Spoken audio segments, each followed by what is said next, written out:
Bismillahirrahmanirrahim. Saya bertemu dan mengenal Bapak Prabowo Subianto pada tahun 1970. Ulangi, betul.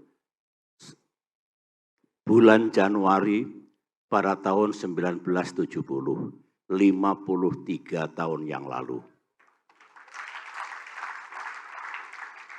Bertemu di kampus Akabri Darat, sekarang Akademi Militer di Lembah Tidar. Karena kami sama-sama dengan tekad bulat ingin menjadi prajurit. Kami sama-sama ingin menjadi patriot, pembela tanah air.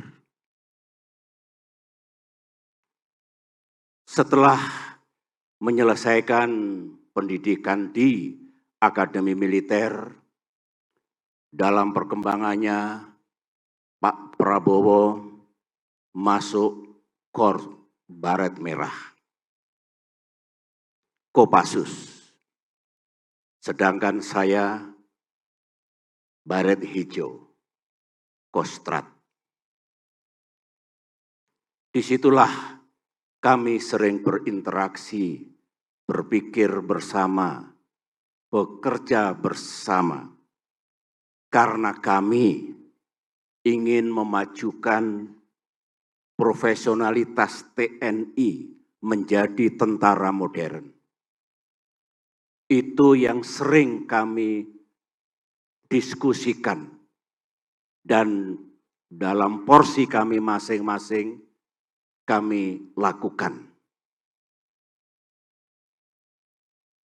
Kami, Pak Prabowo dan saya, sama-sama mengemban tugas negara di daerah pertempuran. Waktu itu kita harus menjunjung sang merah putih di medan Timor Timur. Sebagai perwira Baret Merah, Pak Prabowo sering bertugas di sana. Saya juga mengemban tugas hampir 5 tahun di Timor Timur dalam 3 kali penugasan. Setelah itu, saya ingat pada tahun 1994,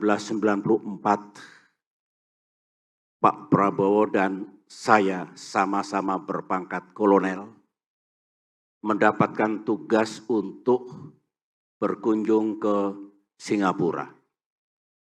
Di sela-sela kegiatan resmi kami berdua, pakaian olahraga, celana pendek olahraga, berlari atau jogging di Singapura. Yang kami bicarakan tetap bagaimana TNI kita makin maju, makin kuat, dan makin mampu menjaga kedaulatan dan keutuhan NKRI. Tekad dan pikiran 2 kolonel waktu itu.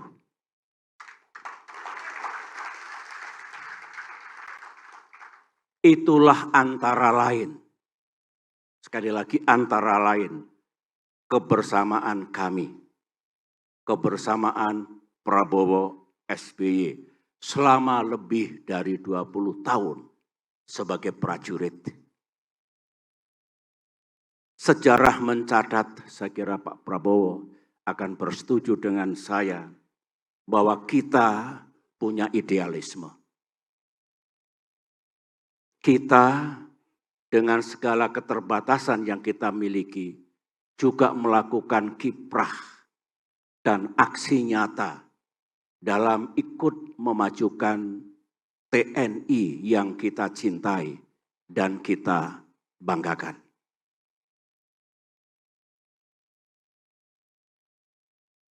Berikut ini saya juga ingin memberikan testimoni saya tentang jejak dan perjalanan Pak Prabowo di dunia politik, kenegaraan, dan pemerintahan.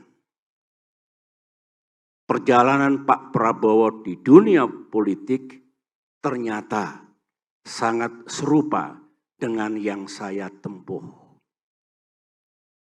Setelah tidak lagi aktif di dunia militer, kami sama-sama mendirikan dan memimpin partai politik. Ini adalah jalan yang sah, jalan demokrasi. Karena kami tahu tentara tidak boleh melakukan politik praktis. Pak Prabowo seperti saya juga memiliki cita-cita untuk menjadi pemimpin bangsa. Dengan memilih jalan yang sah dan benar, yaitu jalan demokrasi yang ini berlaku secara universal. Di dunia politik inilah Pak Prabowo saya ketahui terus memikirkan, terus berbuat, dan terus berkontribusi untuk negara dalam lingkup nasional. Dalam kapasitas beliau sebagai pemimpin partai dan kemudian sebagai menteri. Saya juga mesti memberikan testimoni, pengamatan dan penilaian saya bahwa Pak Prabowo di dunia politik yang digeluti lebih dari 15 tahun, Pak Prabowo memiliki wawasan dan pengetahuan. Saya ulangi, wawasan dan pengetahuan yang kuat tentang dasar, pilar, dan kerangka berkehidupan negara. Pemimpin puncak, pemimpin nasional mesti mengerti kerangka kehidupan bernegara ini, yang antara lain diatur dalam konstitusi kita, Undang-Undang Dasar 1945.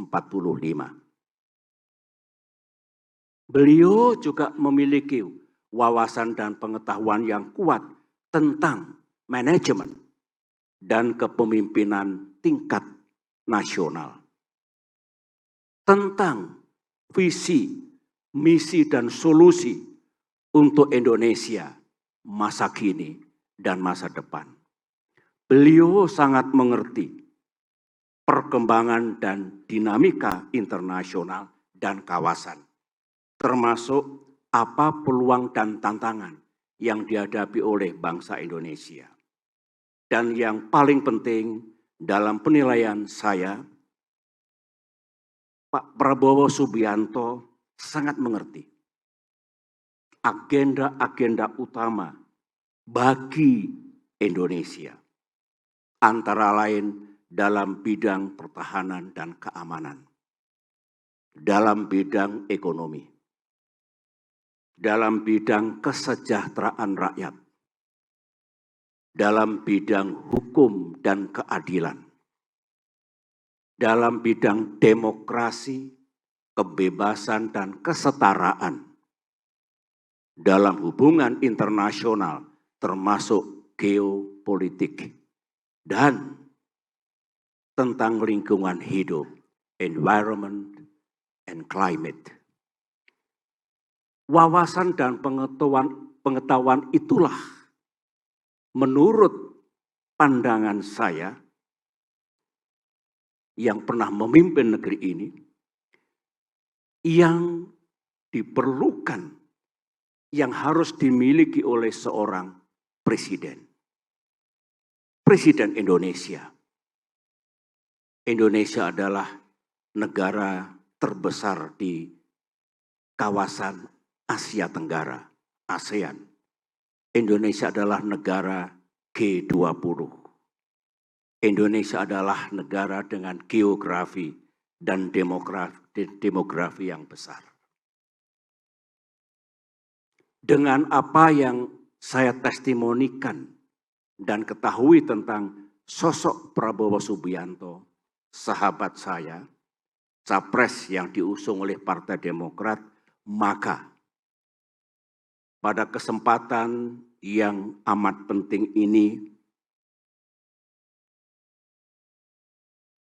dengan memohon ridho Allah Subhanahu wa Ta'ala, Tuhan yang Maha Kuasa, saya memberikan dukungan penuh kepada Bapak Prabowo Subianto untuk menjadi calon presiden dan insya Allah menjadi Presiden Republik Indonesia ke-8.